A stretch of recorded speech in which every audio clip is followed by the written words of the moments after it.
3, 2, 1, 0. All engine running. Liftoff. We have a liftoff. Hi everybody, welcome back to Mission Control for another feature-focused video. In this video we're going to talk about Move in Dark. Move in Dark is a way of getting fixtures to automatically preset so that when the dimmer comes up, they're already in the correct position, color, etc. Move in Dark will preset all information in the queue except for dimmer and shapes. This can either be set for a whole queue list, under playback options, or a per queue basis.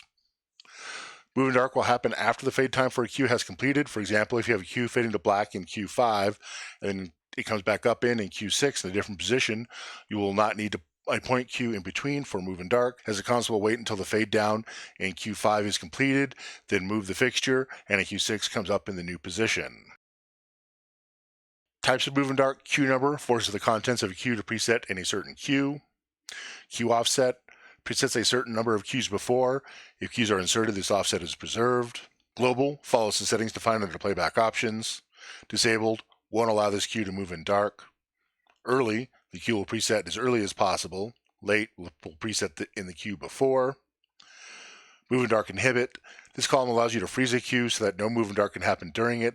This is especially useful if you're running a theater show and you want no fixture movement noise during the scene.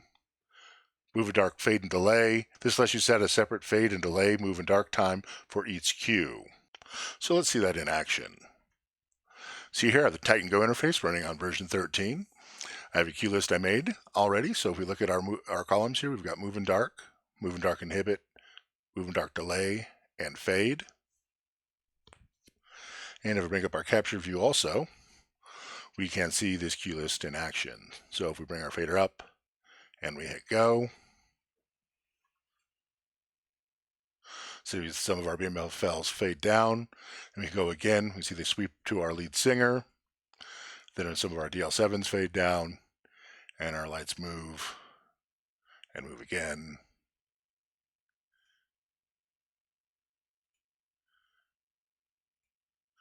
Then our DL7s come back on and pointing at our drummer. So let's say that we didn't want that when our lead singer cue comes up, we don't want it to sweep from the drum kit to our lead singer. We want it to just come on our lead singer. So we'll go ahead and change our Move in Dark from global, and we'll set it to early. Now we'll go ahead and bring our playback up, and we hit go. See our lights are pointing as they are. When we hit go, we see that some of our BMFLs fade down, and then they move, and we hit go again, they come back on, pointing at our lead singer. We hit go, our DL7s fade down, and we can go through and have the same steps as before. I say I didn't want them sweeping on this queue either, so we'll go ahead and release our queue list, and we'll change our Move in Dark on this one to late. Now, when we do this, make sure to keep an eye on the DL7s here and here for how they react. So we'll go ahead and fire our queue list again. We'll hit go. Again, our lights dim, then move. Then we hit go again, they come back on. When we go through our other queue lists, we can see that our DL7s still haven't moved yet because we set it to be late.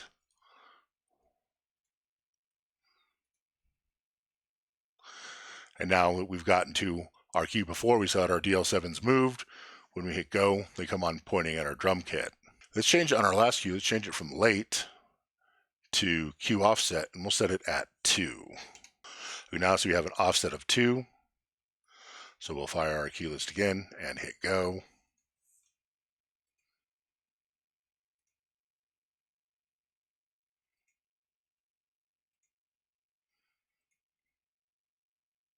Now notice that our DL7s will move in this queue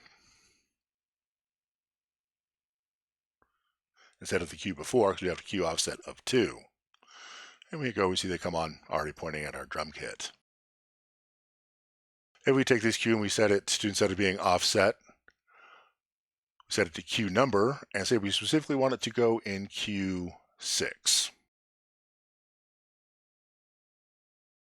So we see now it says Q6, so now when we fire our queue list again, and hit go.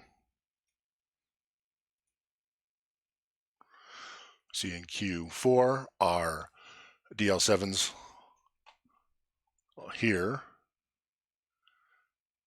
have faded out. When we hit go again, we see that they stay down. Now we're going to Q6. We'll see that our DL7s move, so they're already pointed at our drum kit again. So when we get back down to Q10,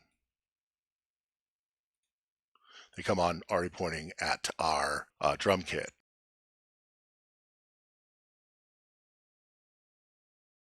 So let's talk about fade and delays. If I say that on this cue here, on Q3, I wanted my moving dark delay to wait a couple seconds before it moves into the position for Q3. So I can set my delay, we'll set it to a delay of 2. And I can give it a specific fade time so I can have it move slowly rather than as fast as the fixture can move with a 0-second fade. So we'll go ahead and put a 3-second fade on there to make it a little exaggerated. So now, when we fire our playlist, or excuse me, cue list, and hit go, we see that, keep an eye on these BMFLs here. When we hit go, they will fade, then wait 2 seconds, and then the 3-second fade, see how they move slowly. So now when we hit go, they come on pointing at our lead singer. Note that you want to put the fade and delay times in the cue they will be fading during, not the cue itself. If we had a particular cue we didn't want moving dark to happen during, say like we did on Q6, we go and turn its inhibit on. And now if we go ahead and release our cue list and fire it from the start, and our lights fade, 2-second delay, and then they start moving. They come on. Our DL7s fade down in Q4. When we get to Q5, we see that they move now in Q5 since they were unable to in Q6 since we had it inhibited.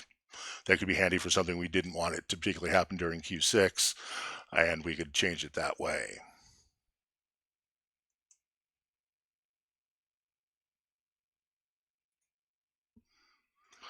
And we see we go to our cue list, and they come on in the proper place in Q10. So that's Moving Dark, a handy feature for when you want fixtures to preset in their position so you don't have them sweeping across the stage. Thanks for joining us. Please subscribe and see you next time. Bye.